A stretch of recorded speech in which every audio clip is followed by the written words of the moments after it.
बोले बिस्मिल्लाहिर्रहमानिर्रहीम। अस्सलाम वालेकुम नाजरीन। आज हम आपके साथ बीपीसीसी 131 यूनिट 1 के चैप्टर्स लेकर आए हैं और आज हम गुफ्तगू करेंगे आपसे एक बहुत ही रोज़मर्रा की ज़िंदगी में इस्तेमाल किया जाने वाला लफ्ज़ जो है, जिसे हम आजकल हर दिन हर वक्त इस्तेमाल करते हैं, और वो लफ्ज़ है नफ्सियात। आज हम जानेंगे आपसे कि ये बताएंगे कि नफ्सियात क्या है, कैसे उसका इस्तेमाल किया जाता है, या उसकी ज़रूरत क्या है, उसका क्या इम्पोर्टेंस है। तो दोस्तों, रोज़मर्रा की ज़िंदगी में हम जो सोचते हैं, जो हम इमोशन दिखाते हैं, जैसा हम रवैया इस्तेमाल करते हैं, तो वो क्यों होता है, उसकी वजह क्या है? इन सब सवालों के जवाब हमें अगर कहीं मिलते हैं तो वो है नफ्सियात में। इल्म नफ्सियात हमें इन सारे सवालों के जवाब देता है। यूनिट 1 में सबसे पहले हम ये जानेंगे कि नफ्सियात क्या है, किसे नफ्सियात कहा जाता है। नफ्सियात को इंग्लिश में साइकोलॉजी कहते हैं, और ये साइकोलॉजी ग्रीक वर्ड के 2 लफ्जों से बना है, साइको जमा लोगस। साइको का मतलब सोल, लोगस का मतलब साइंस या स्टडी होता है। यानी कि नफ्सियात 2 लफ्जों का मजमुआ है, जो कि ये बताता है कि इसमें हम रूह के बारे में जानते हैं, रूह के बारे में हम स्टडी करते हैं। लेकिन psychology is the study of soul, यानी कि रूह के बारे में जो पढ़ाई की जाती है, तो रूह, जब हम साइकोलॉजी को साइंटिफिक कहते हैं, साइंसी कहते हैं, तो रूह को हम साइंसी तौर पर उसको तजुर्बा नहीं कर सकते, उसे छू नहीं सकते हैं, उसे देख नहीं सकते हैं, उसे माप नहीं सकते हैं। इसीलिए इस डेफिनेशन को बदल करके साइंसदान ने साइकोलॉजी को स्टडी ऑफ माइंड कहा। लेकिन माइंड के साथ भी वही बात है, जहन या दिमाग के साथ भी वही बात होती है कि इसे भी हम साइंसी तौर पे तजुर्बा नहीं कर सकते हैं, देख नहीं सकते हैं, मेजर नहीं कर सकते हैं, बाकायदा लेबोरेटरी में हम इस पर तजुर्बा नहीं कर सकते हैं। तो इसलिए इसका रूप बदलता गया, इसकी जो शक्ल है, इसकी जो डेफिनेशन है वो बदलती गई, और अब साइकोलॉजी को या नफ्सियात को हम ये कह सकते हैं कि psychology is scientific study of behaviour and mental process.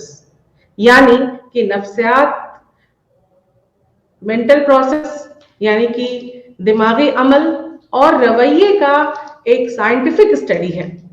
यानी कि मेंटल प्रोसेस या दिमागी अमल जिसे हम कहते हैं, और हमारा रवैया, इसके बारे में जो साइंटिफिक नॉलेज, साइंटिफिक इंफॉर्मेशन देता है, वही नफ्सियात कहलाता है।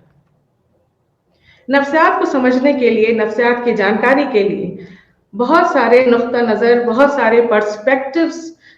हमारे साइंसदान ने, हमारे एक्सपर्ट्स ने बताए हैं, जिनमें कि सबसे पहले बात करते हैं बायोलॉजिकल पर्सपेक्टिव्स, बायोलॉजिकल नुक्ता नज़र की बात करते हैं। यानी कि साइंस के तौर पे नफ्सियात को ये बताया गया कि नफ्सियात बायोलॉजिकल बेसिस ऑफ बिहेवियर है। यानी कि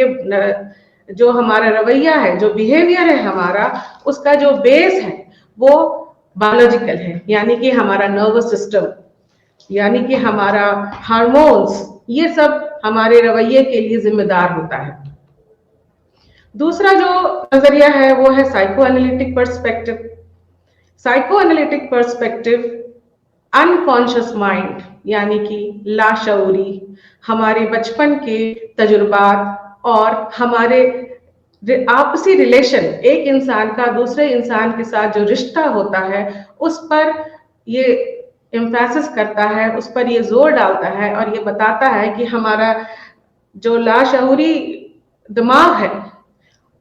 उसकी जो हरकतें हैं, जिसे हम अनजान रहते हैं, हमारे जो बचपन के एक्सपीरियंस हैं वो, और हमारा एक इंसान के साथ दूसरे के साथ जो रिश्ता होता है, उससे जुड़ी हुई जितनी सारी बातें हैं, जितनी सारी हरकतें हैं, वो सब हमारे हरकतों के लिए जिम्मेदार होती हैं या हमारे नफ्सियात से जुड़ी हुई होती हैं। दूसरा पर्सपेक्टिव या जो दूसरा नजरिया है बिहेवियरल, रवैये का नजरिया, रवैये के नुक्ता नजर से, यानी कि नफ्सियात को जो जो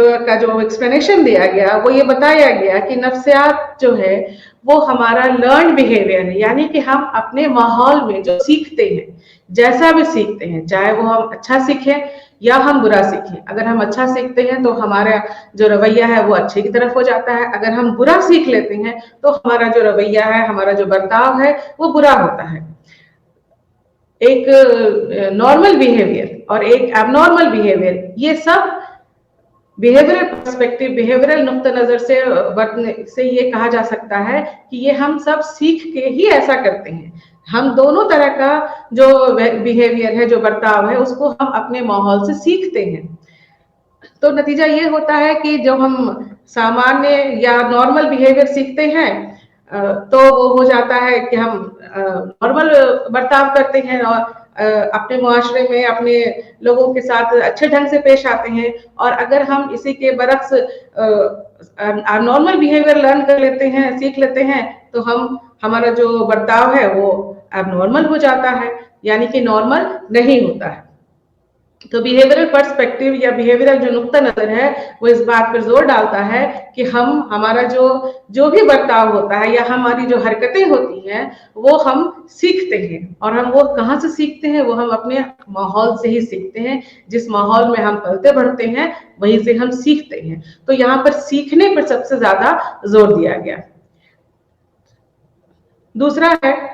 आगे हम ये देख रहे हैं कि ह्यूमनिस्टिक पर्सपेक्टिव, ह्यूमनिस्टिक नुक्ता नजर से, ह्यूमनिस्टिक नजरिए से ये साइकोलॉजी या नफ्सियात की तीसरी ताकत के तौर पर उभर के सामने आया, जिसमें कि बिहेवियर और साइको एनालिटिक्स से बिल्कुल अलग बात कही गई। बिहेवियर पर्सपेक्टिव या जो साइको एनालिटिक पर्सपेक्टिव है उसमें इंसान के ऊपर जोर नहीं दिया गया। इसमें यह बताया गया कि इंसान की अपनी एक पोटेंशियलिटी होती है, अपनी एक ताकत होती है, उसकी एक अपने अंदर की एक कैपेसिटी होती है, जिसको कि वो जब समझ लेता है तो उसका जो बर्ताव है, उसका जो बिहेवियर होता है वो ज्यादा नॉर्मल होता है, ज्यादा एडजस्टेबल होता है। अपने माहौल में वो अपने आप को ज्यादा अच्छे तरीके से स्टैब्लिश कर सकता है। तो इसमें उसकी जो अपनी ख्वाहिशात होती है, अपने इरादे होते हैं, अपने किस्मत को खुद चुनने की सलाहियत होती है, और अपने सबसे जरूरी बात यह होती है कि वो अपनी हकीकत को समझ सकता है। ऐसी बात ना बिहेवियर पर्सपेक्टिव वालों ने कही, ना साइको एनालिटिक वालों ने कही, और इसलिए ह्यूमनिस्टिक पर्सपेक्टिव एक तीसरी ताकत के रूप में उभर के सामने आया और उसने बताया कि इंसान के अंदर अपनी एक पोटेंशियलिटी होती है। हर एक इंसान के अंदर, जैसे हर एक इंसान के अंदर कुछ कमियां होती हैं, वैसे उसके अंदर कुछ ताकत, कुछ खूबी, कुछ पोटेंशियलिटी होती है उसके अंदर, जो कि बिल्कुल खास होती है और उसी की होती है। तो जरूरत इस बात की होती है कि अगर हम उस पोटेंशियलिटी को पहचान लेते हैं तो हमारा जो बिहेवियर है, हमारा जो बर्ताव है, हमारा जो अपने माहौल के साथ एक एडजस्टमेंट पैटर्न है वो ज्यादा नॉर्मल हो जाता है। कॉग्निटिव पर्सपेक्टिव के तहत, कॉग्निटिव पर्सपेक्टिव में मेंटल प्रोसेस पर फोकस किया जाता है। मेंटल प्रोसेस यानी कि दिमागी अमल। दिमागी अमल तो जरूरी है, लेकिन यहाँ पर हायर मेंटल ऑर्डर प्रोसेस पर फोकस किया जाता है, यानी कि हमारे सोचने समझने की जो पावर होती है, जो कैपेसिटी होती है, हमारी याददाश्त, हमारा मसलों को हल करने का जो तरीका होता है, या हम जब किसी फैसले को लेने के लिए तैयार होते हैं तो हम जो फैसला लेने की जो कैपेसिटी होती है वो सब हमारे हायर मेंटल प्रोसेस में आते हैं। और एक कॉग्निटिव पर्सपेक्टिव इस बात की सिफारिश करता है कि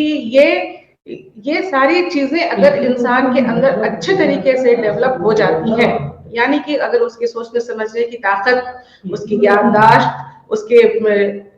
डिसीजन मेकिंग कैपेसिटी जो है वो अगर अच्छी हो जाती है तो उसकी सलाहियत जो है वो ज़्यादा अच्छी हो जाती है, और आप उसको अपने माहौल में एडजस्ट करने में, अपने आप को दूसरे लोगों के साथ स्टैब्लिश करने में ज़्यादा तकलीफ या परेशानी नहीं उठानी पड़ती है। तीसरा और जो दूसरा पर्सपेक्टिव है वो है social cultural perspective. Social cultural perspective इस बात पे जोर डालता है कि बाकी सारी चीजों के साथ साथ सखावती कॉन्टेक्स्ट भी इतना ही इम्पोर्टेंट होता है, उतना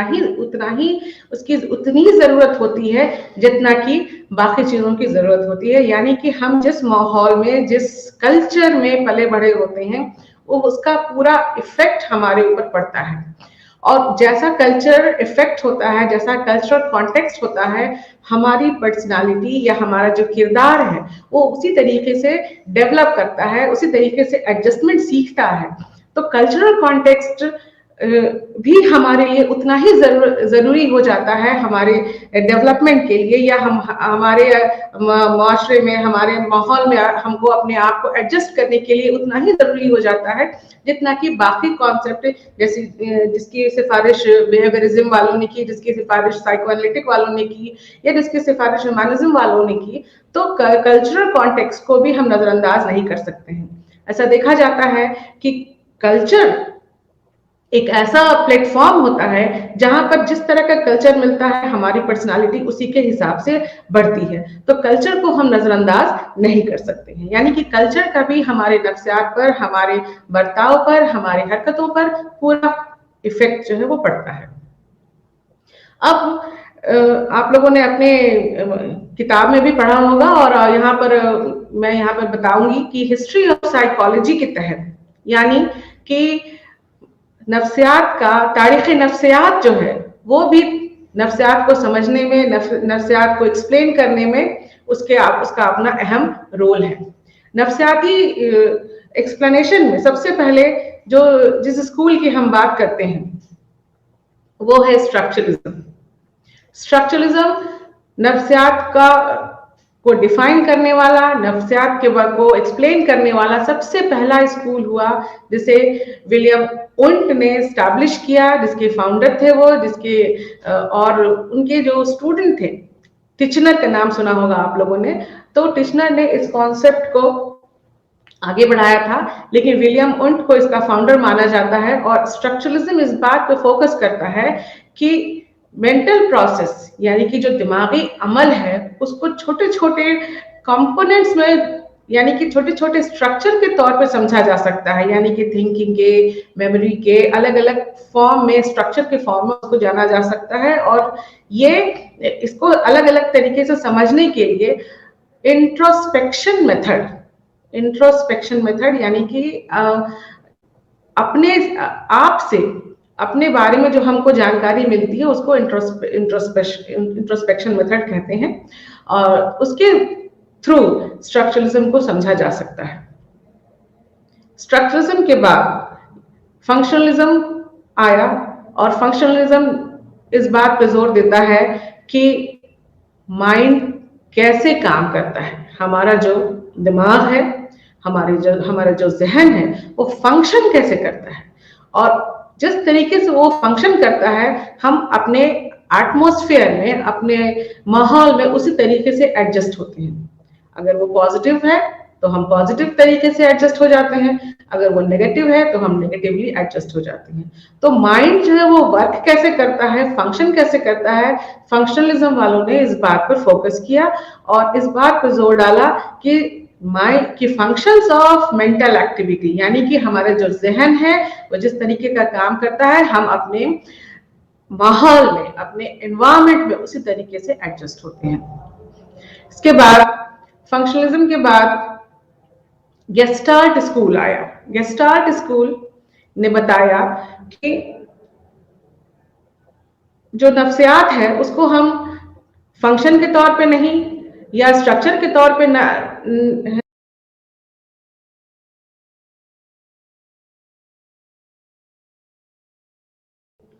psychology as a whole, principles of organisation के ऊपर गेस्टार्ट वालों ने अपना फोकस किया और इस बात पर जोर दिया कि हम जब किसी चीज को देखते हैं, समझते हैं, तो उसको हम टुकड़ों में नहीं देखते हैं, हम उसे एज अ होल देखते हैं। गेस्टार्ट स्कूल के जो फाउंडर्स थे, मैक्स वर्दाइमर, और कटकोफ और वगैरह वगैरह, उन लोगों ने ये बताया कि हम किसी चीज को टुकड़ों में ना देख करके एज अ होल देखते हैं। मिसाल के तौर पे अगर हम ये कहें कि एक गुलाब की पंखुड़ी अगर हम आपको दिखाते हैं, तो उससे हम एक फूल का अंदाजा नहीं लगा सकते हैं। अगर हम किसी बच्चे का एक हाथ दिखाते हैं, तो उससे आप उस बच्चे का पूरा, उस बच्चे के बॉडी का स्ट्रक्चर का पूरा अंदाजा नहीं लगा सकते हैं। तो इसलिए ये जरूरी होता है कि जब हम पूरी तस्वीर आपके सामने रखते हैं, तो हमको उसके बारे में पूरी जानकारी मिलती है। और इसी बेसिस पर गेस्टार्ट वालों ने ये बताया कि हम एज अ होल, हमारा जो बिहेवियर होता है, हमारा जो बर्ताव होता है, वो एज अ होल होता है।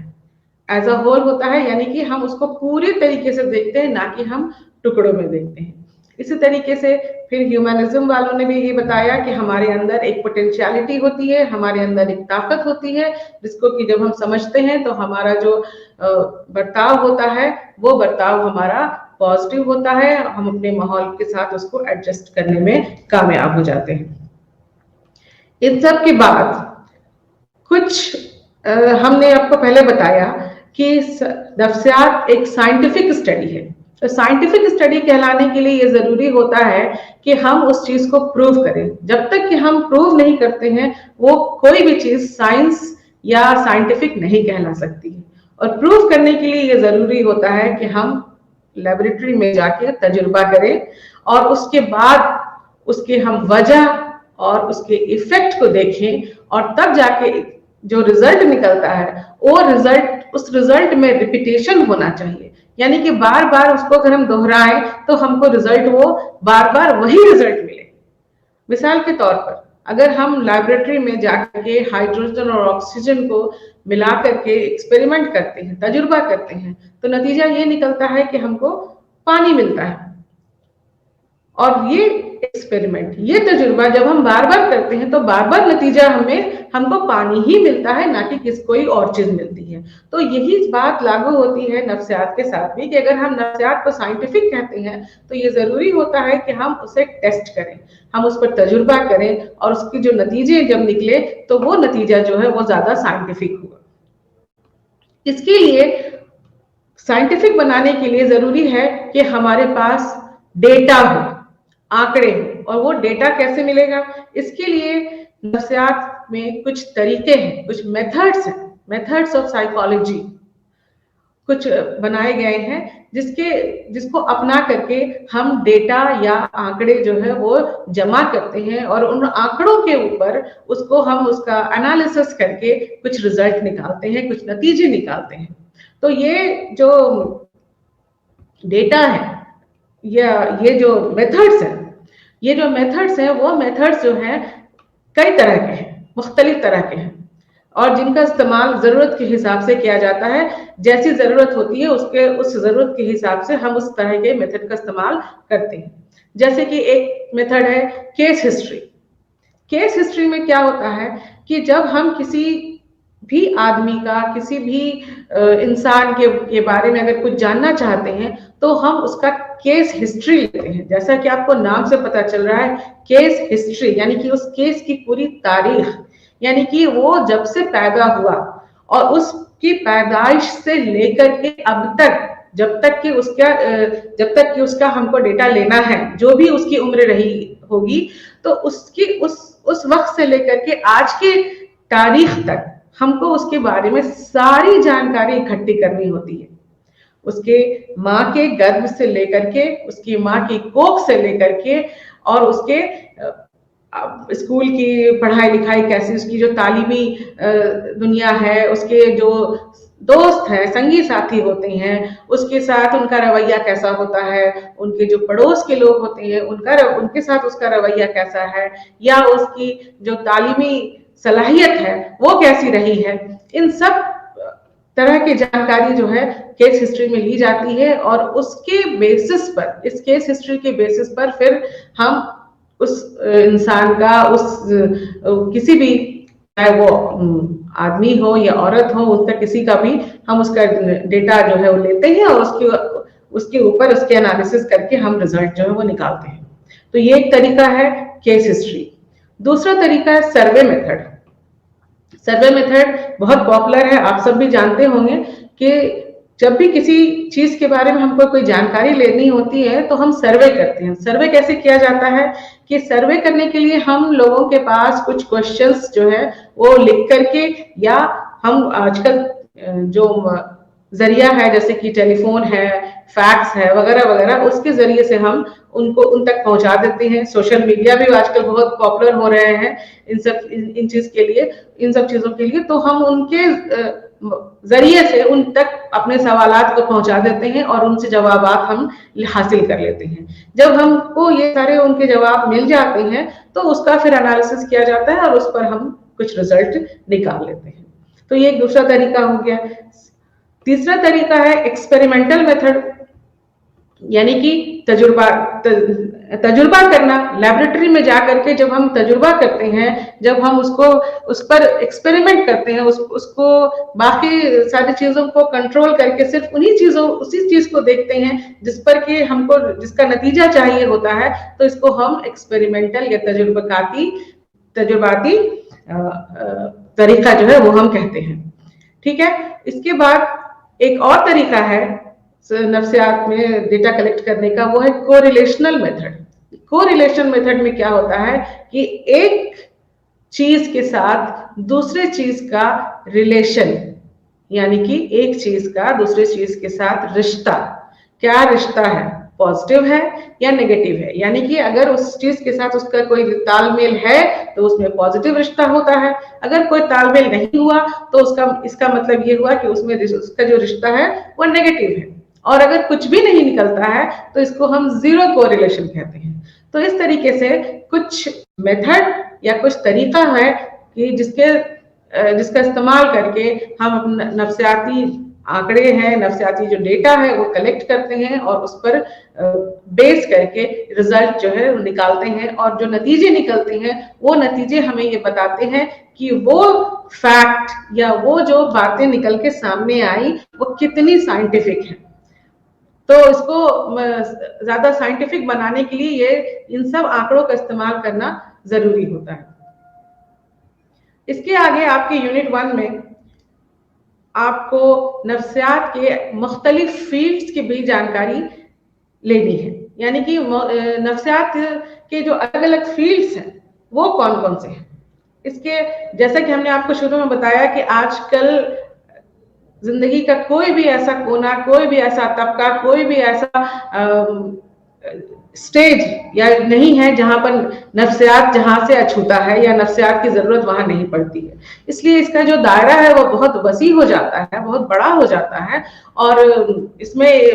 इसके जो फील्ड्स हैं वो बहुत ज्यादा हो गए हैं। जैसे कि इसमें हम पढ़ते हैं, आप देखेंगे कि आप इसमें पढ़ते हैं तालीमी नफ्सियात। तालीमी नफ्सियात हमें तालीम के बारे में पूरी जानकारी देता है, किस तरह की तालीम होनी चाहिए, कैसे तालीम दी जानी चाहिए, हमारे उस्ताद हैं वो कैसे होने चाहिए, उनका जो मटेरियल है वो कैसा होना चाहिए, टीचिंग का जो तरीका होता है वो कैसा होना चाहिए। इन सब का जो साइंटिफिक आंसर है वो हमें मिलता है तालीमी नफ्सियात में। इसी तरीके से एक्सपेरिमेंटल साइकोलॉजी यानी कि तजुर्बाती नफ्सियात, लेबोरेटरी में जाकर के जब हम एक्सपेरिमेंट करके कोई नतीजा निकालते हैं, कोई रिजल्ट हासिल करते हैं, तो उसको हम एक्सपेरिमेंटल साइकोलॉजी या तजुर्बाती नफ्सियात कहते हैं। इसके अलावा बहुत एक पॉपुलर इसका फील्ड है वो है क्लिनिकल साइकोलॉजी। क्लिनिकल साइकोलॉजी या क्लिनिकल नफ्सियात इसको हम कह लें, उसमें हम ये करते हैं कि जो मरीज हैं, जो दिमागी या जहनी तौर पे मरीज हैं, उनको हम इलाज फराहम कराते हैं। और न सिर्फ दिमागी मरीजों का हम इसमें इलाज करते हैं, बल्कि जो लोग नॉर्मल हैं या जिन लोगों को किसी तरह की नफ्सियाती जरूरत होती है, नफ्सियाती मशवरे की जरूरत होती है, उनको भी हम क्लिनिकल साइकोलॉजी की मदद से उनको हम मशवरा देते हैं या उनको हम नॉर्मल तरीके में लाने में कामयाब होते हैं। तो क्लिनिकल साइकोलॉजी जो सबसे अभी उभरता हुआ फील्ड है नफ्सियात का, वो है क्लिनिकल साइकोलॉजी। इसी के साथ आ जाता है मशवरात नफ्सियात, काउंसलिंग साइकोलॉजी, जिसमें कि तरह तरह के अलग अलग मसलों पर मशवरा दिया जाता है, जैसे मैरिटल काउंसलिंग है, करियर काउंसलिंग है। तो इस तरीके के बहुत सारे ऐसे फील्ड्स हैं, ऐसे एरिया हैं जहां पर काउंसलिंग की जरूरत पड़ती है, मशवरा की जरूरत पड़ती है। हम अपने रोजमर्रा की जिंदगी में अपने जरूरियात में, अपने ख्वाहिशात के साथ ऐसे उलझ जाते हैं कि हम समझ नहीं पाते हैं कि किस तरफ या हमें इस माहौल से निकलने के लिए या हमको अपने और ज्यादा अपने आप को एडजस्टेबल बनाने के लिए क्या करना चाहिए, अपने रिश्तों को संभालने के लिए, अपने करियर को देखने के लिए हमें क्या करना चाहिए, हमारे लिए सही रास्ता क्या हो सकता है। तो ऐसे में जरूरत पड़ती है काउंसलिंग साइकोलॉजी की, जहां पर हम काउंसलिंग के जरिए अपने आप को एक सही रास्ते की तरफ आगे बढ़ा सकते हैं। इसके बाद स्पोर्ट्स साइकोलॉजी, जो कि स्पोर्ट्स के फील्ड में आजकल बहुत पॉपुलर हो रहा है कि किस खेल कैसा हो, खिलाड़ी कैसा होना चाहिए, स्पोर्ट्स स्पिरिट क्या होती है, क्या किस तरह से हमें खेल को लेना चाहिए, खेलने के अंदाज क्या है, जी हार और जीत का एक्सप्लेनेशन क्या है, वगैरह वगैरह। इसके बाद एक फील्ड और बहुत जाना माना है और बहुत तेजी से फैल रहा है, वो है हेल्थ साइकोलॉजी, सेहत का नफ्सिया। यानी कि आजकल हम देख रहे हैं कि इस भागदौड़ की जिंदगी में सभी लोग अपने सेहत से परेशान हैं। किसी को कोई प्रॉब्लम है, किसी को किसी तरह की प्रॉब्लम हो जाती है, किसी को डायबिटीज है, किसी को ब्लड प्रेशर है, कोई अपने मोटापे से परेशान है, तो वगैरह वगैरह। इस तरह की बहुत सारी ऐसी ऐसी बीमारियां हैं, ऐसे प्रॉब्लम में हम आ रहे हैं जिसमें हमें जरूरत पड़ती है कि हम इन बीमारियों के बारे में जानें, इनको समझें और इनके उपाय ढूंढें कि हम कैसे इनसे बाहर निकल सकते हैं। इन सब बातों की जानकारी हमें सेहत नफ्सियात में बड़ी आसानी से मिल जाती है और सेहत नफ्सियात के जरिए हम अपने आप को ज्यादा से ज्यादा समझ सकते हैं, अपने आप को ज्यादा से ज्यादा सेहतमंद रख सकते हैं। एक और ब्रांच है, एक और या इसका फील्ड कह लें कि वो है फॉरेंसिक, यानी कि फॉरेंसिक नफ्सियात। फॉरेंसिक नफ्सियात में क्राइम और कानून, इन सब बातों की चर्चा की जाती है, इनका साइंटिफिक स्टडी किया जाता है कि क्राइम क्या है, किन किन चीजों को क्राइम कहा जाता है, उसके उसके कानूनी पहलू क्या हो सकते हैं, वगैरह वगैरह। तो फॉरेंसिक नफ्सियात भी एक अहम नफ्सियात के तौर पर सामने आ रहा है। इसके अलावा इंडस्ट्रियल साइकोलॉजी, जिसको कि सनती नफ्सियात हम कह सकते हैं। तो इसमें हम क्या करते हैं कि हम प्रोडक्शन को कैसे बढ़ाएं, किस तरीके से हम अपने कल कारखाने में, अपने फैक्ट्रीज में जो प्रोडक्शंस होते हैं हमारे, उनको बढ़ाएं, उनकी मार्केटिंग कैसी हो, वर्कर्स के बीच जो रिलेशन हो है उसको ज्यादा बेहतर कैसे बनाया जाए, वर्कर्स एंड मैनेजमेंट का जो रिश्ता है वो कैसे स्ट्रांग होगा, उसको कैसे मजबूत बनाया जाए, उसको कैसे और ज्यादा सेहतमंद बनाया जाए। इन सब की जानकारी इंडस्ट्रियल साइकोलॉजी या सनती नफ्सियात के जरिए हमको मिल सकता है। इसके अलावा कम्युनिटी साइकोलॉजी भी एक ऐसा साइकोलॉजी, एक ऐसा नफ्सियात है जो कि जिसमें कि हम किसी एक आदमी या किसी एक इंडिविजुअल के बारे में बात नहीं करते हैं, बल्कि उस पूरे कम्युनिटी के बिहेवियर के बारे में बात करते हैं कि वो कम्युनिटी किस तरीके से बर्ताव करती है, वो कम्युनिटी, उस कम्युनिटी का बिहेवियर जो है वो अगर किसी तरह कोई खास बिहेवियर है तो उस बिहेवियर का क्या एक्सप्लेनेशन है, उसमें कैसे सुधार लाया जा सकता है या उसको और कैसे हम बेहतर बना सकते हैं। दोस्तों बहुत सारे स्लाइड्स नहीं है, लेकिन बहुत वो सामने दिखाई दे रहे हैं, लेकिन फिर भी मैं आपको वो बता रही हूँ क्योंकि वो आपको आपके यूनिट में पढ़ना है और उसको उसके बारे में जानकारी करनी है आपको। तो इसलिए ये जरूरी है कि मैं आपको उसके बारे में थोड़ी थोड़ी जानकारी दे दूं। एक मैं फील्ड की बात कर रही हूँ कि बहुत सारा फील्ड जो है वो नफ्सियाती फील्ड जो है बहुत ज्यादा है, वसी है। उसमें एक और है डेवलपमेंटल साइकोलॉजी। डेवलपमेंटल साइकोलॉजी या तरक्याती नफ्सियात जिसको हम कह लें, तो उसमें हम डेवलपमेंट ऑफ ह्यूमन बीइंग, यानी कि इंसान का जो डेवलपमेंट, इसकी जो तरक्की है, कहाँ से तरक्की है, उसके माँ के कोख से लेकर के उसके मरने तक, यानी कि हम जब पैदा होते हैं उस वक्त से लेकर के मरने तक हमारा जो डेवलपमेंट होता है, उसको वो इन सारी बातों की जानकारी डेवलपमेंटल साइकोलॉजी में हमको मिल जाती है। और इसमें पहले यहीं तक ये लिमिटेड था, यानी कि हम जब पैदा होते हैं उस वक्त से लेकर के जैसे जैसे हम बढ़ते हैं उन सब बातों की जानकारी हमको डेवलपमेंटल साइकोलॉजी से मिल जाती है। लेकिन अब क्या है कि अब इसमें थोड़ी सी और रद्दोबदल करके इसमें थोड़ा सा और जोड़ा गया है कि इसमें अलग अलग, जैसे कि एडल्ट्स के बारे में, बड़े लोगों के बारे में, बुजुर्गों के बारे में भी बताया जाता है, उनकी स्टडी की जाती है, और उनके जो प्रॉब्लम्स हैं, उनके उनके जो परेशानियां होती हैं, उनको यहाँ पर साइंटिफिकली जो है उसको डिस्कस किया जाता है, उसको रखा जाता है, जिससे कि उनके बारे में भी हमको बहुत बहुत कुछ जानकारी जो है वो मिल जाती है। इसके बाद आपके यूनिट में नफ्सियात को समझने के लिए ही कि नफ्सियात का इम्पोर्टेंस या उसका जो गोल्स है वो क्या है, गोल्स, इम्पोर्टेंस, यानी कि नफ्सियात जो है उसका पूरा मकसद क्या है। मकसद क्या है, यानी कि हम ये कह सकते हैं कि हमारे इंसान के बिहेवियर को, इंसान के बर्ताव को समझने का सबसे अच्छा जो एक्सप्लेनेशन है वो हमको नफ्सियात से ही मिलता है। तो नफ्सियात का जो मकसद है वो मकसद है कि टू डिस्क्राइब, बताना, डिस्कस करना, क्या बताना कि क्या हो रहा है, अभी जो क्या हो रहा है वो क्या हो रहा है, यानी कि हम जो अभी बर्ताव कर रहे हैं वो क्या है, वो कैसे हो रहा है। एक बात ये हो गई। दूसरी बात है कि इसके बाद उसी बर्ताव का एक्सप्लेनेशन, यानी कि टू एक्सप्लेन द बिहेवियर, कि हमारा जो व्यवहार होता है वो ऐसा व्यवहार क्यों हुआ, उसकी क्या वजह थी, क्यों हम ऐसा एक जगह पे ऐसा व्यवहार कर रहे हैं, ऐसा बर्ताव कर रहे हैं, या दूसरी जगह पर हमारा जो बर्ताव है वो बदल जाता है। और तीसरी बात है कि पेशन गोई करना, टू प्रेडिक्ट, क्या प्रेडिक्ट करना, हमारे बिहेवियर को प्रेडिक्ट करना, कि अभी जो हम बर्ताव कर रहे हैं उस बर्ताव, वो कौन सा बर्ताव है, एक बात। दूसरी बात कि हम जो बर्ताव कर रहे हैं या हमारा जो अभी रवैया है वो उसकी वजह क्या है, उसका एक्सप्लेनेशन हो गया। और तीसरी बात है कि इसी आईने में कि हमारा आगे का जो रवैया है, जो बर्ताव है, वो क्या होगा, यानी कि इसकी पेशन गोई भी नफ्सियात ही करता है। और उसके बाद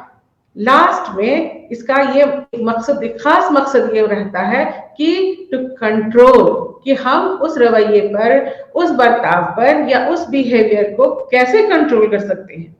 उस पर किस हद तक कंट्रोल कर सकते हैं। तो ये 4 खास मकसद होते हैं नफ्सियात के, कि पहले तो किसी चीज को हम डिस्क्राइब करें कि वो क्या हो रहा है, कैसे हो रहा है, फिर वो है कि क्यों हो रहा है,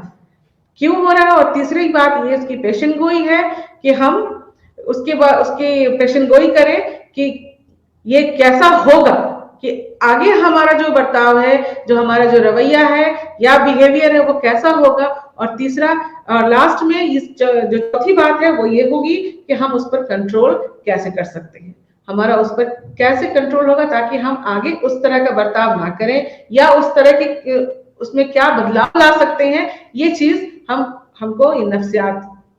का जो खास मकसद है वो उससे ही जानकारी हमको मिलती है। यानी कि नफ्सियात इन सब बातों की, इन 4 तरह की बातों पर खास तौर पर फोकस करता है, जोर डालता है कि कोई चीज, कोई बर्ताव, कोई बिहेवियर अगर हो रहा है तो वो फिर क्यों हो रहा है, आगे कैसा होगा, और उसको फिर हम कैसे कंट्रोल कर सकते हैं। इन सारी बातों के साथ फिर अब हम एक बार ये बात कह सकते हैं कि नफ्सियात एक साइंटिफिक स्टडी है, एक साइंटिफिक स्टडी है जो कि हमको ये बताता है कि हमारा जो भी बिहेवियर है, हम जो भी हमारा जो रवैया होता है वो क्यों होता है, वो कैसे होता है और उसकी वजह क्या होती है, ये हम इसका जवाब हमको नफ्सियात से ही मिलता है। और साइंटिफिक इसलिए चूंकि ये साइंटिफिक स्टडी है, तो हम ये कह सकते हैं कि हम इस पर यकीन कर सकते हैं, क्योंकि पहले जब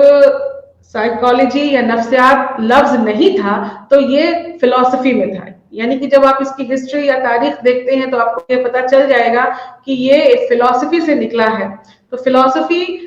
पूरी तरीके से एक थ्योरेटिकल सब्जेक्ट है जिसमें कि प्रूव नहीं होता है। जहां हम बात करते हैं अगर रूह की, तो रूह को हम प्रूव नहीं कर सकते हैं। अगर हम माइंड की बात करते हैं तो हम माइंड को प्रूव नहीं कर सकते हैं, लेकिन हम लेबोरेटरी में बिहेवियर पर को तजुर्बा करके काफी हद तक प्रूव कर सकते हैं। एक जरूरी बात और ये यहाँ पर ये मेंशन करना होगा कि जो बिहेवियर होता है और जिसकी हम स्टडी करते हैं, तो सिर्फ इंसानों के बिहेवियर को हम स्टडी नहीं करते हैं, बल्कि जानवरों की स्टडी को भी, जानवरों के बिहेवियर को भी हम स्टडी करते हैं। तो नफ्सियात यहाँ पर इंसान और जानवर दोनों के बिहेवियर को, दोनों के रवैये को, दोनों तरह के ही बर्ताव को स्टडी करता है और उसके बारे में बताता है। तो यहाँ पर इसका जो फील्ड है, जो इसका एरिया है, वो ज्यादा बड़ा हो जाता है कि इंसानों तक ही नहीं है बल्कि जानवरों में भी ये देखा जाता है। इसके अलावा इसमें जितने तरह के जो कॉन्सेप्ट आए, इसमें जितने तरह के जो नजरिए हुए, जितने तरह के स्कूल के थ्रू हमने आपको बताया कि अलग अलग तरह के स्कूल ने अलग अलग तरह से इस नफ्सियात को एक्सप्लेन करने की कोशिश की। किसी ने कहा कि इसको हम स्ट्रक्चर के तौर पर समझ सकते हैं, किसी ने कहा कि हम स्ट्रक्चर के तौर पर नहीं बल्कि हम इसको फंक्शन के तौर पर समझ सकते हैं कि जिस तरह से माइंड फंक्शन करता है उसी तरीके से हमारा जो बिहेवियर है वो भी उसी तरीके से फंक्शन करेगा। या फिर एक नया कॉन्सेप्ट आया कि नहीं, ना ही स्ट्रक्चर के तौर पर ना ही फंक्शन के तौर पर अगर हम इसको समझ सकते हैं तो हम इसको एज अ होल समझ सकते हैं, एज अ होल समझ सकते हैं। इसके बाद साइको एनालिटिक वालों ने कहा कि नहीं, अगर ऐसी बात है, इनमें से कोई भी बात जो है वो नफ्सियात को उतने अच्छे ढंग से एक्सप्लेन नहीं कर सकती है, बता नहीं सकती है। अगर कुछ सबसे सही तरीके से इसका एक्सप्लेनेशन देता है तो वो हमारा लाशऊरी दिमाग देता है, जिसकी जानकारी हमको नहीं होती है। इस पर बहुत ज्यादा फोकस किया साइको एनालिटिक वालों ने, और सबसे ज्यादा सिगमंड फ्रायड जो कि फादर ऑफ साइको एनालिसिस माने जाते हैं,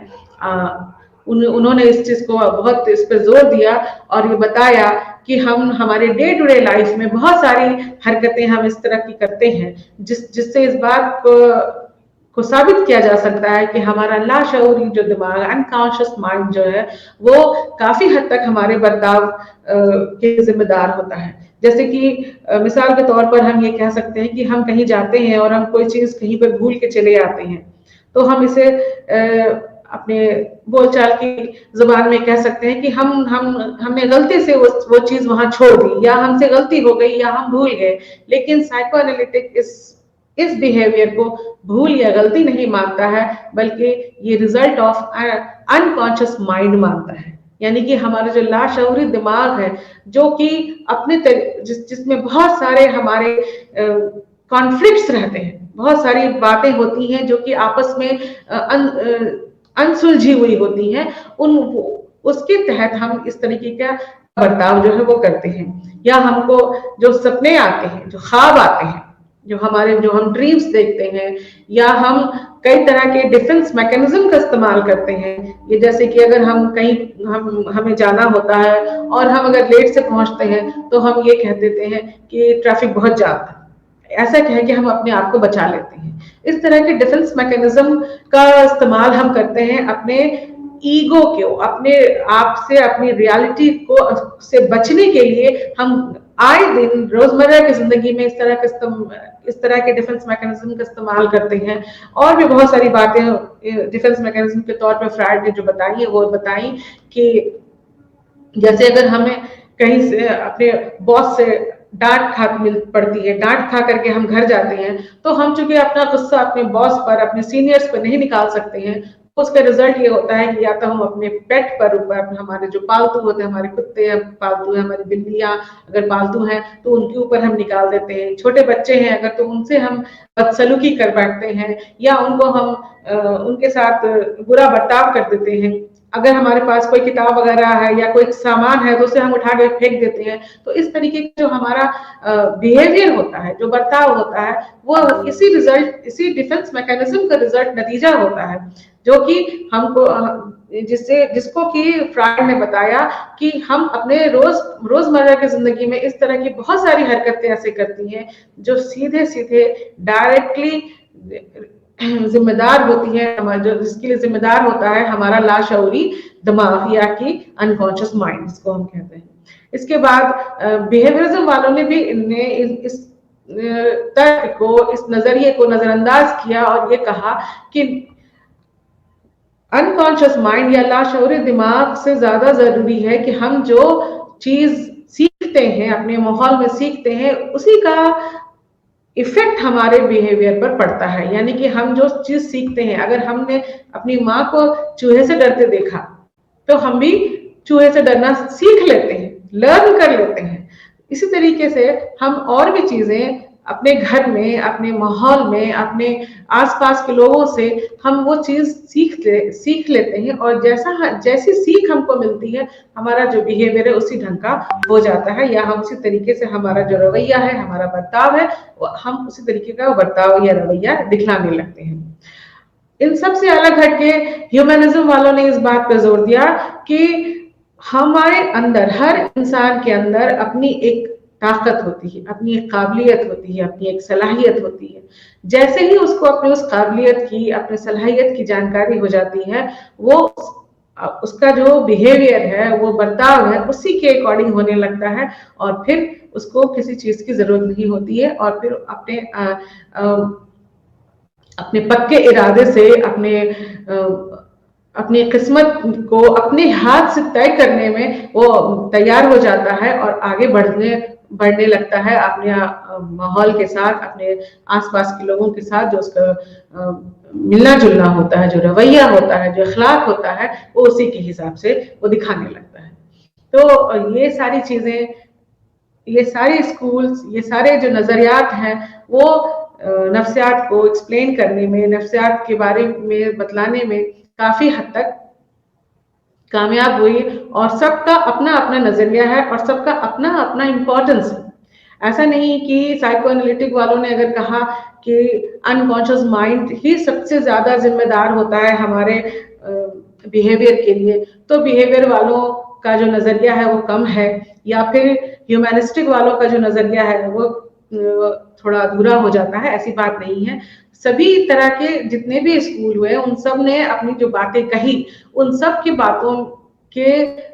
जरिए ये साबित हो सकता है, या ये कहा जा सकता है कि इन सब का मिला जुला रूप हमको अपने आए दिन अपने हरकतों में, अपने बर्ताव में देखने को मिलता है, और जिसके तहत हम अपना इंसानी बर्ताव को, इंसानी बिहेवियर को हम समझ सकते हैं और उनके साथ एक अच्छा तालमेल बना सकते हैं। जो नॉर्मल है, जो एबनॉर्मल है, उनके बीच फर्क कर सकते हैं। ये इन सब पहलुओं पे मद्देनजर हम बड़े आसानी से ये बात तय कर सकते हैं कि कोई भी बिहेवियर, अगर हम अच्छे से समझ लेते हैं कि कोई भी बिहेवियर या कोई भी बर्ताव अगर हो रहा है तो वो क्यों हो रहा है। जैसा कि हमने अभी आपको बताया कि नफ्सियात का ये मकसद ही है कि वो एक्सप्लेन करे कि कोई बिहेवियर जो है वो क्या है, क्यों है, कैसे हो रहा है, और फिर क्या होगा, उसकी पेशन गोई। तो पेशन गोई या प्रेडिक्शन करना भी नफ्सियात का एक बहुत बड़ा काम है, बहुत बड़ा मकसद है, जिसके तहत ये कहा जा सकता है कि अगर हम अच्छे तरीके से इसको समझ लेते हैं तो हमें दूसरों के जो बिहेवियर है, जो बर्ताव है, जो रवैया है, वो बड़ी आसानी से समझ में आ जाता है। जो उनके जज्बात होते हैं, जो उनके एक्सप्रेशंस होते हैं, वो उनको हमको समझने में बड़ी आसानी होती है, और हम ये आसानी से समझ लेते हैं कि कोई भी आदमी, कोई भी, या आदमी ही नहीं, कोई भी जानवर भी अगर वो किसी तरह का बर्ताव कर रहा है, रवैया कर रहा है, तो हम उसको समझ के ये अंदाजा लगा सकते हैं कि वो ऐसा क्यों कर रहा है, या इस बिहेवियर से वो क्या दिखलाना चाह रहा है, वो क्या जाहिर करना चाह रहा है। तो हम बड़े आसानी से नफ्सियात के जरिए इन चीजों को समझ सकते हैं और उसकी जानकारी पा सकते हैं। इसलिए आज के दौर में हम ये देख रहे हैं कि नफ्सियात सबसे ज्यादा तेजी से उभर करके सामने आने वाला एक सब्जेक्ट या एक मजमून बन गया है, और हर एक सेक्टर में, हर एक तबके में इसकी जरूरत पड़ रही है, चाहे वो तबका स्कूल का हो, इंडस्ट्री का हो, इलाज या ट्रीटमेंट से रिलेटेड हो, तो वहां पर हमें नफ्सियात की जरूरत पड़ती है। और हम जहां जहां नफ्सियात का इस्तेमाल करते हैं, वहां हमें उस तरह के उसके सारे प्रॉब्लम्स को समझने में, उनकी परेशानियों से निपटने में बड़ी आसानी होती है, क्योंकि हम आसानी से नफ्सियात के जरिए ये समझ सकते हैं कि जो बिहेवियर है, जो बर्ताव है, वो क्या है, क्यों है, कैसा है, उसकी वजह क्या है। तो यहाँ पर एक और इसकी जो अलग अलग जो फील्ड्स हैं, वो फील्ड जो है वो आजकल एक प्रोफेशन के तौर पर भी उसका इस्तेमाल हो रहा है। आप लोगों को ये जानना बहुत जरूरी है कि जो अलग अलग फील्ड्स हैं, वो सिर्फ समझने के लिए या पढ़ने के लिए या फिर जानकारी लेने के लिए ही काफी नहीं है, बल्कि उन सभी फील्ड में जॉब के प्रोस्पेक्ट भी हैं। यानी कि अगर पेशे के तौर पर हम इसे अपनाना चाहें, तो आज नफ्सियात एक पेशे के तौर पर भी उभर के बड़ी तेजी से सामने आ रहा है, जहां लोग इससे जुड़े हुए पेशे में जा रहे हैं और वहां पर अपनी आपको कामयाब बना रहे हैं। जैसे कि क्लिनिकल साइकोलॉजिस्ट के तौर पर लोग क्लिनिकल नफ्सियात को अपनाते हैं, और वहां पर जाकर के बाकायदा वो उस तरह के जो जहनी मरीज लोग हैं उनके साथ, या फिर वैसे लोग जो वैसे बच्चे जो मेंटली रिटार्डेड है, यानी कि जिनकी IQ जो है वो नॉर्मल से कम होती है, उनके साथ इनका जो रिलेशन होता है, या उनके साथ जो उनका जो ट्रीटमेंट पैटर्न होता है, उसके साथ ये उनको काफी हद तक स्ट्रीम लाइन में लाने में, यानी कि लोगों के बीच उनको स्टैब्लिश करने में, उनके साथ एक तालमेल बनाने में काफी हद तक कामयाब होते हैं। स्कूल काउंसलर्स आजकल बहुत तेजी से पॉपुलर हो रहे हैं। चूंकि स्कूल में भी काउंसलर की जरूरत पड़ती है, और बच्चों के से रिलेटेड हो, या टीचर से रिलेटेड हो, या लेसन प्लान बनाना हो, या और भी किसी तरीके एग्जामिनेशन पैटर्न कैसा होना चाहिए, इवैल्यूएशन कैसा होना चाहिए, इन सब बातों पर फोकस करने के लिए या नजरसानी करने के लिए एक काउंसलर की बहुत ज्यादा जरूरत होती है। इसलिए आजकल स्कूलों में भी एक काउंसलर को जरूरी तौर पर मुंतखब किया जा रहा है, उनका अपॉइंटमेंट किया जा रहा है बाकायदा। और इसके अलावा काउंसलिंग, अभी इस कोरोना पीरियड में जो सबसे ज्यादा जो सामने उभर कर आया है नफ्सियात के जरिए, वो है काउंसलिंग। काउंसलिंग साइकोलॉजी इतनी ज्यादा पॉपुलर हुई है और इसकी जरूरत महसूस की गई है कि लोग अपने आप को अच्छे तरीके से अपने माहौल में स्टैब्लिश करने में, एडजस्ट करने के लिए उनको जरूरत पड़ती है काउंसलर की, जहां पर वो अपने उलझनों को सुलझा सकें, जहां पर वो वैसी बातें उनसे शेयर कर सकें जो कि उनको दूसरों के साथ कहने में परेशानी होती है। तो उसके साथ वो अपने आप को जोड़ करके या उनसे मिल करके अपनी जो भी उनकी परेशानी होती है उसको वो आसानी के साथ सॉल्व कर लेते हैं, और उनसे उनकी जो रोजमर्रा की जिंदगी है वो आसान हो जाती है। तो किसी भी इस तरह के जो भी परेशानी होती है या मुश्किल दौर होते हैं, जैसे कि अभी कोरोना का बहुत मुश्किल दौर हमारे सामने से गुजर रहा है, हम आए दिन उससे ज्यादा हम उसकी परेशानी में मुब्तला होते चले जा रहे हैं। तो वहां पर अगर सबसे ज्यादा कोई चीज काम कर रही है तो वो काउंसलिंग ही काम कर रही है। तो यहाँ पर नफ्सियात का एक बहुत बड़ा रोल सामने निकल के आता है कि काउंसलिंग कैसे हमको अपने परेशानी से, अपनी मुश्किलात से निकलने में, अपनी मुश्किलात को हल करने में मददगार होती है, और एक काउंसलर की मदद से हम अपने आप को ज्यादा से ज्यादा अच्छे तरीके से अपने परेशानियों को हल कर सकते हैं, अपने अपने आप को अपने माहौल के साथ एडजस्ट कर सकते हैं। अपने लोगों के बीच सबसे ज्यादा जो जरूरी बात है कि अपने लोगों के बीच जो हमारा इंटरपर्सनल रिलेशनशिप है, यानी कि हमारा जो रिश्ता है वो हमारे अपनों के साथ, हमारे आसपास के लोगों के साथ जो आपसी तालमेल है वो कितना अच्छा है। वो जितना अच्छा रहेगा हमारी जिंदगी उतनी ही अच्छी होती है। तो इसके लिए हमको जरूरत पड़ती है टाइम टू टाइम का कि हम अपने परेशानियों और अपनी मुश्किलात को अपने काउंसलर के साथ रखें और उसके साथ मिलकर एक मसले का हल निकालें और अपने इंटरपर्सनल रिलेशनशिप को और ज्यादा स्ट्रांग बना सके। तो इस तरीके से हम ये बात ये कर रहे हैं कि प्रोफेशन के तौर पे भी जो नफ्सियात है वो बहुत, इसका जो एरिया है वो बहुत वसी है और उसमें अलग अलग प्रोफेशन में जाकर के लोग वहां पर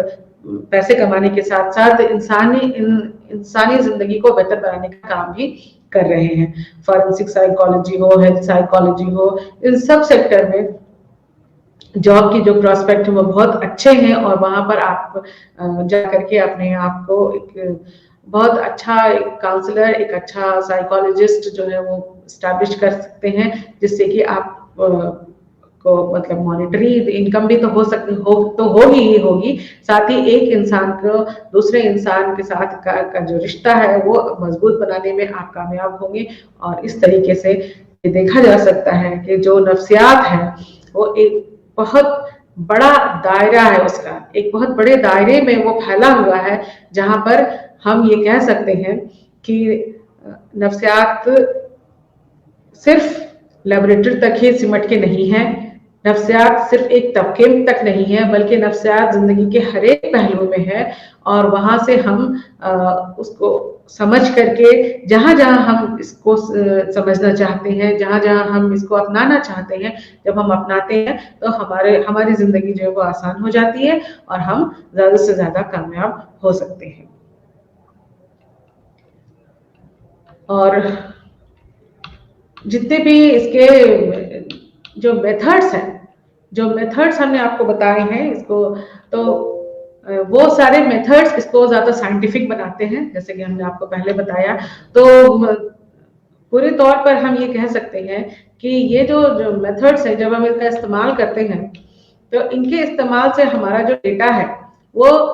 साइंटिफिक हो जाता है। और जब साइंटिफिक हो जाता है तो इस पे इसकी जो नतीजे निकलते हैं वो ज्यादा भरोसे के लायक होते हैं। यानी कि जब हम साइंटिफिक कहते हैं तो उसके जो रिजल्ट होते हैं वो ज्यादा भरोसेमंद होते हैं। अब चाहे वो बात केस हिस्ट्री की हो, ऑब्जर्वेशन मेथड की हो, सर्वे मेथड की हो, कोई भी मेथड हम लगाते हैं और ये मेथड हम अपने जरूरत के हिसाब से लगाते हैं कि हमें किस तरीके का डेटा चाहिए। जैसी जरूरत होती है उसकी उस जरूरत के हिसाब से हम इनमें से कोई भी एक मेथड चुन लेते हैं, एक मेथड या दो मेथड हम इसमें से चुन लेते हैं और चुन करके फिर हम उसका इस्तेमाल करते हैं अपने डेटा के एनालिसिस। डेटा पहले तो डेटा या जो आंकड़ा होता है उसको हम कलेक्ट करते हैं, उसको हम जमा करते हैं। तो जमा कर जब हम हमारे पास हो जाते हैं तो उसके बाद हम उसका एनालिसिस करते हैं। उसका एनालिसिस करने के बाद हमें जो नतीजे मिलते हैं वो नतीजे हमारे लिए ज्यादा भरोसेमंद होते हैं। यानी कि इस तरीके से अगर हम कोई भी एक क्वेश्चन ले लें या कोई भी एक सवाल रख लें, ठीक है। अगर हम सवाल लेते हैं कि कोरोना में इंसानी जो जिंदगी है उसमें उसके इकोनॉमिकल पहलू पे क्या फर्क पड़ा, क्या इफेक्ट पड़ा, अगर हम एक सवाल रखते हैं, या उसके सामाजिक पहलू पे क्या फर्क पड़ा, अगर ये सवाल लेते हैं तो इस सवाल के जवाब के लिए हमें डेटा की जरूरत पड़ेगी कि हम कैसे जानेंगे कि हम कि लोगों का इकोनॉमिक या जो समाजी पहलू था वो अफेक्टेड हुआ या उससे उससे उस पर कोई फर्क पड़ा, ये हम कैसे जानेंगे। इसके लिए हम अगर कोई सर्वे मेथड इस्तेमाल करते हैं तो हम उसके लिए क्या करते हैं, कुछ सवाल बनाते हैं। जब हम कुछ सवाल बनाते हैं तो उस सवाल को हम लोगों तक पहुंचाते हैं। अब ये इसमें लोगों तक पहुंचाने के लिए हम टेलीफोन का सहारा ले सकते हैं, ईमेल या मेल का सहारा ले सकते हैं। आजकल हमारे पास सोशल मीडिया अवेलेबल है तो फेसबुक और व्हाट्सएप का हम सहारा ले सकते हैं। तो फेसबुक और व्हाट्सएप का और मेल और सर्वे, इन सब के जरिए हम अपने क्वेश्चंस को, अपने सवालात को या हमारे जो भी जो शेड्यूल होता है उसको हम लोगों तक पहुंचा देते हैं। जब हम पहुंचा देते हैं तो उसी के जरिए हमें वो सब चीजें घर बैठे हासिल हो जाती हैं, और उसके बाद हम सबको जमा करते हैं। जमा करने के बाद उसका हम एनालिसिस करते हैं। एनालिसिस करने के लिए इसके कुछ स्टैटिस्टिकल टेक्निक भी होते हैं। ये टेक्निक इन टेक्निक का इस्तेमाल हम उन सारे आंकड़ों को एनालाइज करने के लिए करते हैं, और जितने ज्यादा जब स्टैटिस्टिकल टेक्निक जब प्रूव हो जाते हैं तो वो जो डेटा है या वो जो रिजल्ट आता है हमारा, वो जो नतीजा होता है, वो ज्यादा भरोसे के काबिल हो जाता है, और हम पूरे भरोसे के साथ ये कह सकते हैं, ये बता सकते हैं कि ये जो रिजल्ट आया या ये जो नतीजा आया ये ज्यादा साइंटिफिक है, बजाय इसके कि हम एक अंदाजा लगा के कहें। हम एक अंदाजा के तौर पे भी ये कह सकते हैं कि हाँ, कोरोना के टाइम में बहुत सारा इकोनॉमिकल जो कंडीशन था लोगों का वो अफेक्टेड हुआ, ये एक अंदाजे के तौर पर, या हम कहीं से सुन करके मीडिया से या पेपर पढ़ के हम ये बता सकते हैं, लेकिन ये सिर्फ थियोरेटिकल होगा। लेकिन इसको अगर हम साइंटिफिक बनाना जब चाहते हैं तो हम इस पर डेटा कलेक्ट करते हैं। जब हम डेटा जमा कर लेते हैं और उस डेटा को एनालाइज करने के बाद स्पेशली जब हम स्टैटिस्टिकली एनालाइज करते हैं, उस पर कुछ ना कुछ स्टैट्स लगा करके उसका जो रिजल्ट निकालते हैं, उसके जो नतीजा निकालते हैं, तो उसके बाद क्या होता है कि वो रिजल्ट जो है, वो जो नतीजा होता है वो साइंटिफिक होता है, वो उस पर हम भरोसा कर सकते हैं, और वो उसको हम ये कह सकते हैं कि ये जो डेटा है वो साइंटिफिक डेटा है आया, इसको प्रूव किया जा सकता है, इसको ये माना जा सकता है, इसमें ऑब्जेक्टिविटी है, इसमें सब्जेक्टिविटी नहीं। जब हम अपने मन से कोई बात कहते हैं तो वो सब्जेक्टिविटी है उसमें, क्योंकि वो मेरी सोच, मेरा ख्याल है, मेरे हिसाब से, मेरे अंदाजे से वो आता है। लेकिन जब हम इस तरीके से उसको प्रूव करते हैं तो वो ऑब्जेक्टिव हो जाता है और वो चीज साइंटिफिक बन जाती है। तो इस तरीके से मेथड्स जो है, जो साइकोलॉजी के, वो बहुत इंपॉर्टेंट होते हैं इसको ज्यादा साइंटिफिक बनाने के लिए।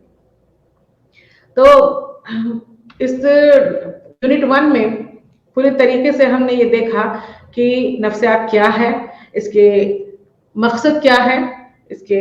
क्या खास मकसद है, जो हमने बताया आपको कि इसके पूरे 4 मकसद हैं, जो कि टू डिस्क्राइब, कि बताना कि क्या हो रहा है, टू एक्सप्लेन कि वो क्यों हो रहा है, और उसके बाद उसकी पेशेंट गोइंग टू प्रेडिक्ट, कि उसको बताना कि ऐसा आगे क्या हो सकता है, और फिर कंट्रोल। तो गोल्स ऑफ साइकोलॉजी में हम ये कह सकते हैं कि इसके 4 मकसद हैं, और फील्ड्स डिफरेंट, इसके जो मुख्तलिफ फील्ड्स हैं वो हमने आपके सामने रखे, जिसमें कि तजुर्बाती नफ्सियात, तरक्याती नफ्सियात, समाजी नफ्सियात, सनती नफ्सियात, तालीमी नफ्सियात, क्लिनिकल नफ्सियात,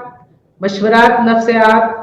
और स्पोर्ट्स नफ्सियात, फॉरेंसिक नफ्सियात, सेहत नफ्सियात वगैरह वगैरह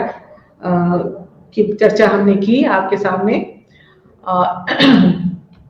इसके अलावा नफ्सियात की जो अलग अलग नजरियात हैं, जो डिफरेंट जो पर्सपेक्टिव्स हैं, उनको भी हमने आपके सामने रखा